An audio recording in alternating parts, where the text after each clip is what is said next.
لوگوں ایسا نہ ہو کہ اللہ کے حضور تم اس حالت میں جاؤ کہ تمہاری گردنوں پر دنیا کا بوجھ لگا ہوا ہو اور دوسرے لوگ سامان آخرت لے کر پہنچے. اگر ایسا ہوا تو میں اللہ کے سامنے تمہارے کچھ کام نہ آ سکوں. کیا پیغام ملتا ہے؟ پیغام یہ ملتا ہے کہ اے قریش کے لوگوں، اللہ نے تمہارے جھوٹی نخوت کو، تکبر کو، گھمنڈ کو، فخر کو ختم کر ڈالا اور باپ داداؤں کے کارناموں پر تمہارے لیے فخر اور مباحت کی کوئی گنجائش نہیں. لوگوں تمہارے خون، مال، عزتیں ہمیشہ کے لیے ایک دوسرے پر قطعاً حرام کر دی گئی. ان چیزوں کی اہمیت ایسی ہے جیسے تمہارے اس دن کی، اس مبارک مہینے کی، ذی الحجہ مہینے کی تم سب اللہ کے حضور پیش ہوں گے اور تم سب سے تمہارے خود کے اعمال کے بارے میں سوال کیا جائے. اے لوگوں، کہیں میرے بعد تم گمراہ نہ ہو جانا. خطبہ آپ کا اس کا ترجمہ ہے، اے لوگوں کہیں میرے بعد تم گمراہ نہ ہو جانا، آپس میں خون خرابہ مت کرنا، لڑنا نہیں، بھیڑنا نہیں. اور آج دیکھیے امت پوری بٹی ہوئی ہے. نبی کی اس نصیحت پر جب تک یہ قوم عمل کرتی رہی اور ایک جان، ایک دیوار، ایک جسم کی طرح رہتے تھے، تب تک پوری دنیا پر راج کرتے تھے. سارے لوگ اس انہی کے در سے اپنی مرادیں لے کر کے جاتے تھے. لیکن جس دن سے آپس میں لڑنے لگے، مسلکی جھگڑے، خاندانی جھگڑے، قبائلی جھگڑے، ہر جگہ کے الگ الگ کچھ تفردات کی بنا پر لوگ منتشر ہیں، بکھرے ہوئے ہیں. اب تو 70 نہیں پتہ نہیں کتنے فرقے بن چکے ہیں امت کے اندر. چھوٹی چھوٹی بات پر فرقے ہیں. ایک سنی جماعت ہے، اس میں بھی فرقے، ایک تبلیغی جماعت ہے، اس میں بھی فرقے، ایک اہل حدیث جماعت ہے، اس میں بھی فرقے، ایک دیوبندی جماعت ہے، اس میں بھی فرقے. ہر برادری میں، ہر مسلکوں میں آپس میں پھوٹ پڑی ہوئی ہے. اور نبی یہ فرما رہے ہیں تم میرے بعد آپس میں لڑ بھیڑ کر کے خون خرابہ مت کرنا. اگر کسی کے پاس امانت رکھوائی جائے تو وہ اس بات کا پابند ہے کہ امانت واپس اس کے حوالے کر دی جائے جس کی امانت ہے. اے لوگوں، ہر مسلمان دوسرے مسلمان کا بھائی ہے. سارے مسلمان آپس میں بھائی بھائی ہے. اپنے غلاموں کا خیال رکھو. ہاں، غلاموں کا خیال رکھو. اس بات کو ڈبل فرمائیں. اپنے غلاموں کا خیال رکھو. ہاں، اپنے غلاموں کا خیال رکھو. انہیں وہی کھلاؤ جو خود کھاتے ہو. ایسا ہی پہناؤ جیسا تم خود پہنتے. اے لوگوں، آج کے دن میں محمد رسول اللہ صلی اللہ علیہ وسلم جاہلیت کی تمام رسموں کو، تمام بدعات کو، تمام خرافات کو اپنے پیروں تلے رونتا ہوں اور یہ اعلان کرتا ہوں کہ آج کے بعد صرف دین اسی کی بات چلے گی. اس کے علاوہ کوئی رسم نہیں چلے گی، کوئی ملت نہیں چلے گی، کوئی باپ داداؤں سے چلی آ رہی کوئی رسم نہیں چلنے والی. جاہلیت کی تمام رسمیں ختم. اور فرمایا سب سے پہلے میں اپنے خاندان کا خون باطل کرتا ہوں. سب سے پہلے میں ربیعہ ابن حارث کے دودھ پیتے بچے کا خون معاف کرتا ہوں جسے بنو حذیل نے مار ڈالا. ربیعہ ابن حارث، ان کے دودھ پیتے بچے کو بنو حذیل نے مار ڈالا تھا. اور عربوں میں یہ رواج تھا کہ جب تک بدلہ نہ لیا جائے، اس کے بارے میں کسی کو مار نہ دیا جائے، ادھر سے بھی کسی کا خون نہ کر دیا جائے، تب تک معاف نہیں ہے. فرمایا ایسے جو خون خرابے ہو جاتے ہیں لڑائیوں میں، جھگڑوں میں، جو سال ہر سال عربوں میں 40 سال ایک ذرا سی بات پر لڑائیاں چلتی تھی، فرمایا سب کو میں معاف کرتا ہوں. اے لوگوں، میں سود کو باطل کرتا ہوں. سب سے پہلے میں اپنے خاندان کا سود باطل کرتا ہوں، اور وہ عباس بن عبد المطلب کا سود، یعنی حضرت عباس جو نبی کے چچا تھے، انہوں نے اپنی رقم بہت سارے لوگوں میں باندھ کے رکھی تھی جس سے سود وصول کیا جاتا تھا. فرمایا جس کے پاس جو رقم ہے وہ اصل رقم واپس کر دی جائے اور اس کے بدلے جو سود یا بیاج دیا جاتا تھا وہ سب معاف کرتا. اے لوگوں، اللہ نے ہر حقدار کو اس کا حق خود دے دیا. اب کوئی کسی وارث کے حق میں اپنی طرف سے کوئی وصیت نہ کرے. یہ جیسے کوئی باپ مرنے والا رہتا ہے تو مرتے وقت کچھ وصیت کرتا، ہاں وہی وصیت کرے جس کی شریعت اجازت دیتی ہے تب تو ٹھیک ہے، لیکن اپنی طرف سے یہ وصیت کر دے کہ میرے یہ بیٹے کو اتنا دے دینا، اور میرے وہ بیٹا کیونکہ میری سنتا نہیں، میری خدمت نہیں کرتا، میرے پاس کبھی رہا نہیں، اس لیے اس کو کچھ مت دینا. ایسا کرنا کسی باپ کے لیے جائز نہیں. بچہ اس کی طرف منسوب کیا جائے گا جس کے بستر پر پیدا ہوا. جس پر حرام کاری ثابت ہو اس کی سزا پتھر ہے. حساب اور کتاب اللہ کے ہاں ہوگا.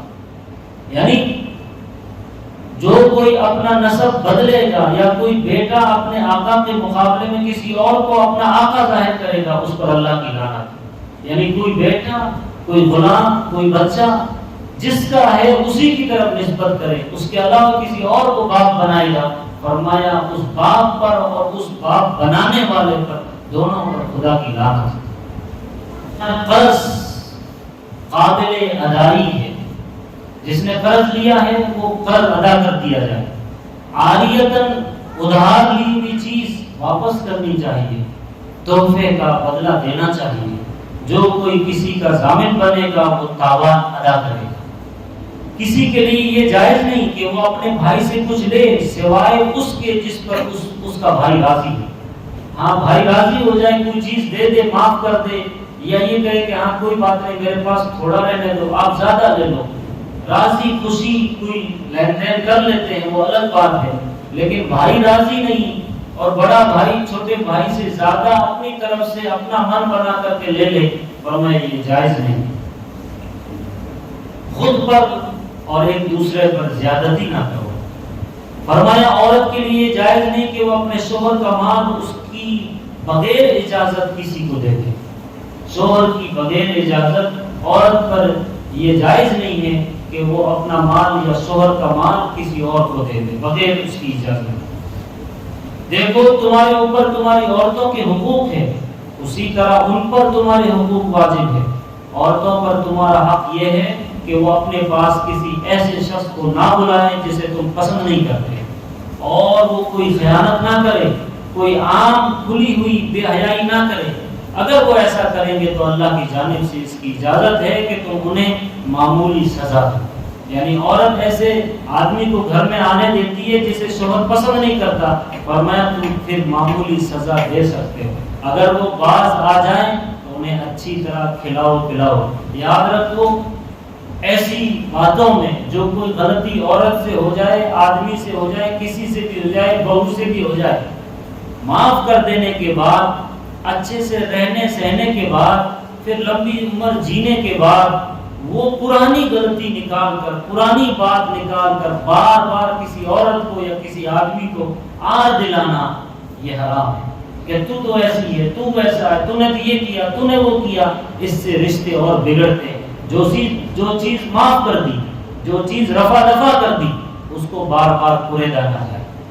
یہ لوگوں عورتوں سے بہتر سلوک کرو کیونکہ وہ تمہاری پابند ہے اور تم خود اپنے لیے کچھ نہیں کر سکتے. ان کے بارے میں اللہ کا لحاظ رکھو. تم نے انہیں اللہ کے نام پر حاصل کیا ہے اور اسی کے نام پر وہ تمہارے لیے حلال ہوئی ہے. یعنی اللہ کا نام لے کر تم نے اس کو بیوی بنایا. لوگوں میری بات سمجھ لو، لوگوں میری بات سمجھ لو. یعنی جتنی باتیں میں سمجھا رہا ہوں، نبی کریم صلی اللہ علیہ وسلم فرما رہے ہیں خطبہ حجۃ الوداع میں، لوگوں یہ میری باتیں سمجھ لو، میں نے تبلیغ کا حق ادا کر دیا، میں نے جو کچھ پہنچانا تھا سب پہنچا دیا. لوگوں شیطان اس بات سے مایوس ہو چکا ہے کہ اب تمہاری اس سرزمین پر کبھی شیطان کی پوجا نہیں ہوگی. شیطان آج مایوس ہو گیا. اگر اس کی اطاعت کی جائے گی تو وہ تمہارے ان اعمال سے جنہیں تم حقیر سمجھتے ہو وہ راضی ہو جائے گا. اس لیے تم لوگ دین کے معاملے میں شیطان سے بچتے رہو اور ڈرتے رہو. لوگوں اپنے رب کی عبادت کرو، 5 وقت کی نماز ادا کرو، مہینے بھر کے روزے رکھو، اپنے مالوں کی زکوٰۃ خوشدلی سے دیتے رہو، اپنے اللہ کے گھر کا حج کرو اور اپنے اہل امر کی اطاعت کرو، یعنی امیر کی اطاعت کرو. تو اپنے رب کی جنت میں تم داخل ہو جاؤ۔ اے لوگوں، میں تمہارے درمیان ایک ایسی چیز چھوڑ کے جا رہا ہوں، تم کبھی گمراہ نہیں ہو سکتے اگر تم اس کو پکڑے رکھو۔ فرمایا اگر تم اس پر قائم رہے، اور وہ اللہ کی کتاب ہے۔ ہاں دیکھو، دینی معاملات میں غلو سے بچنا، تم سے پہلے کہ لوگ انہی باتوں کے سبب ہلاک کر دیے گئے، یعنی کچھ اور چیزوں کو پکڑ لیا، اصل چیز کو چھوڑ دیا۔ اصل چیز کتاب اللہ ہے، سنت رسول اللہ ہے۔ ایک حدیث میں اس کی تفسیر ملتی ہے، فرمایا میں تمہارے درمیان دو باتیں چھوڑ کے جا رہا ہوں، ایک اللہ کی کتاب، ایک نبی کی سنت۔ اگر تم اس سے چمٹے رہے، اس کو حدیث میں آتا ہے دانتوں سے جیسے مضبوط رسی کو پکڑتے ہیں، عضو بالنواجذ کا کے الفاظ ملتے ہیں حدیث میں، کہ جو مضبوط داڑے ہیں اس سے پکڑ لو۔ کیا مطلب؟ کتاب اور اللہ کی سنت، قرآن اور اللہ کے نبی کی سنت، ان دو باتوں کو تم مضبوطی سے پکڑے رہو گے، کبھی گمراہ نہیں ہوں گے۔ لوگوں، اب مجرم خود ہی اپنے جرم کا ذمہ دار ہوگا۔ اب نہ باپ کے بدلے بیٹا پکڑا جائے گا، نہ بیٹے کا بدلہ باپ سے لیا جائے گا۔ یہ لوگوں سنو، جو لوگ یہاں موجود ہیں انہیں چاہیے کہ یہ احکام اور یہ باتیں جو آج میں بیان کر رہا ہوں سب تک پہنچا دی جائے۔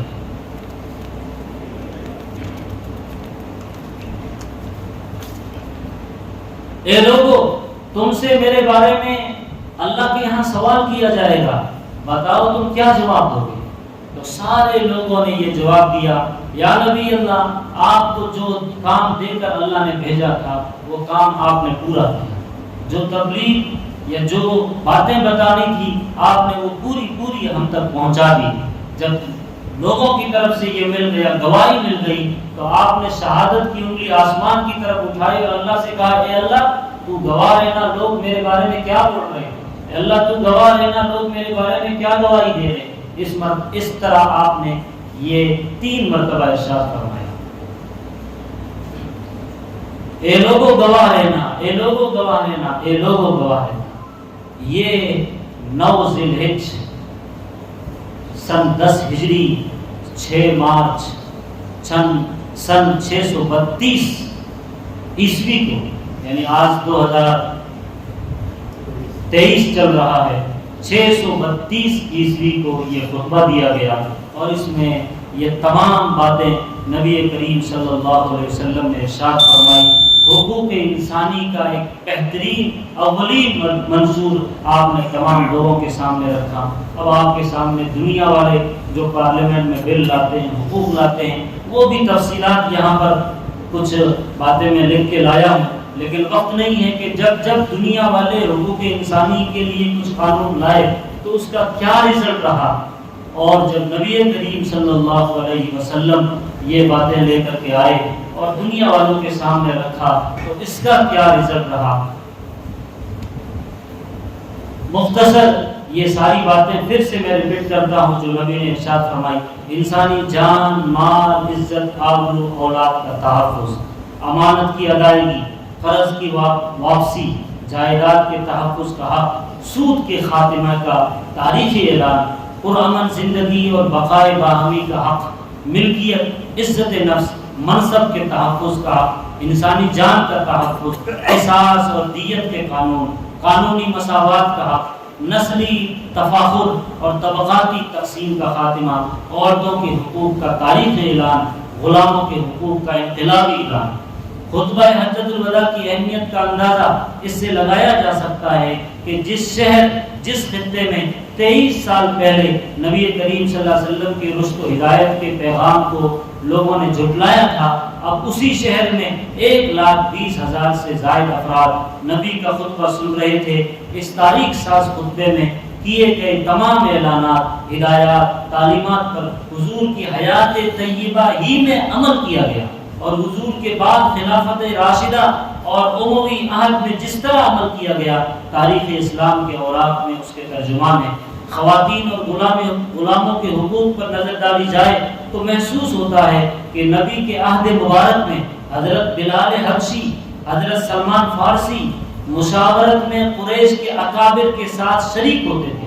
مجلسیں جو لگتی تھی، میٹنگیں لگتی تھی، یہ غلام بڑے بڑے لوگوں کے ساتھ شریک ہوتے تھے. حضرت زید منہ بولے بیٹے ان کی ماتحتی میں بڑے بڑے اکابر اور جلیل القدر صحابہ شریک ہوتے تھے.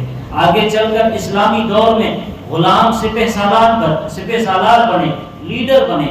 موسیٰ بن نصیر، طارق بن زیاد، ایتا، اشناس، بغلقیر، وسیع اور بغل صغیر کی مثالیں ملتی ہے. پھر یہی بازار کے خریدے ہوئے مملوک مالک بن گئے. یہ جن کے نام لیے ہیں یہ بازاروں میں خریدے ہوئے غلام تھے، لیکن نبی کی صحبت سے، ان کی تربیت سے، صحابہ کی تربیت سے، تبع تابعین کی تربیت سے یہ لوگ آگے چل کر سپہ سالار بنے. یعنی باقی دھرموں میں یا باقی مذہبوں میں آپ دیکھیں گے تو بڑی اونچ نیچ ہے. جو بڑے ہیں وہ صرف بڑے ہیں اور جو دلت ہے وہ صرف دلت ہے. نبی نے ان کو اٹھا کر ایک زمانے میں آقا بنایا. دیکھیے 1248 سے 1517 تک مصر، شام، حجاز اور 1206 سے 1290 تک ان غلاموں نے بر صغیر، پاکستان، ہندوستان پر حکومت کی، جنہیں ان کے آقاؤں نے بازار سے 800 دینار میں خریدا تھا. 800 دینار میں خریدا تھا. موسیٰ بن نذیر، محمد بن قاسم، غلام ملک ظاہر، رکن الدین بائبرس مصر، شام، حجاز کا فرما رواں بن گیا. بر صغیر میں قطب الدین ایبک، ہندوستان میں آپ ہسٹری میں نام دیکھیں گے قطب الدین ایبک، شمس الدین التمش، غیاث الدین بلبن کی مثالیں ہمارے سامنے ہیں. یہی کیفیت خواتین کی تھی، یہی کیفیت خواتین کی تھی. 37 عباسی خلفاء میں 35 کی مائیں کنیز تھی. عباسی دور میں 37 راجہ گزرے ہیں.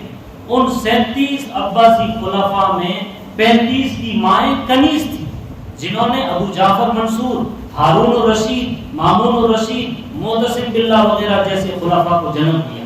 یعنی ان کنیزوں نے مغرب حقوق نسواں کا نام نہاد علم بردار بنا ہوا. اسلام نے قانونی وراثت کے سلسلے میں 12 ورثاء بتائیں. ان میں 8 خواتین ہیں اور 4 مرد. یعنی اسلام نے جو یہ جائیداد تقسیم کا جو سلسلہ بنایا، قوانین نافذ کیے، اس میں 8 حق خواتین کے ہیں اور 4 حق مردوں کے. یعنی خواتین کے 8 ہیں، مردوں کے 4 ہیں. اس کی تفصیل ہے، آپ بعد میں جان سکتے ہیں. اس لحاظ سے عورت کو مرد پر فوقیت دی. نیز قرآن پاک میں عبادات سے متعلق احکام کا اجمالاً ذکر کیا گیا، جبکہ عورت سے متعلق تمام احکام مثلا محرمات، مہر، نکاح، طلاق، خلا، ایلا، زہار، نفقہ، حصانت وغیرہ کے متعلق تفصیلات بیان کی گئی. اور اس سے بڑا کیا ثبوت مل سکتا ہے کہ قرآن پاک میں عورت کے نام کی ایک سورہ سورۃ النساء کے نام سے موجود ہے. اللہ سے دعا ہے اللہ ہم سب کو نبی کے خطبہ حجۃ الوداع کو سمجھنے اور لوگوں تک پہنچا دینے کی توفیق عطا فرمائے.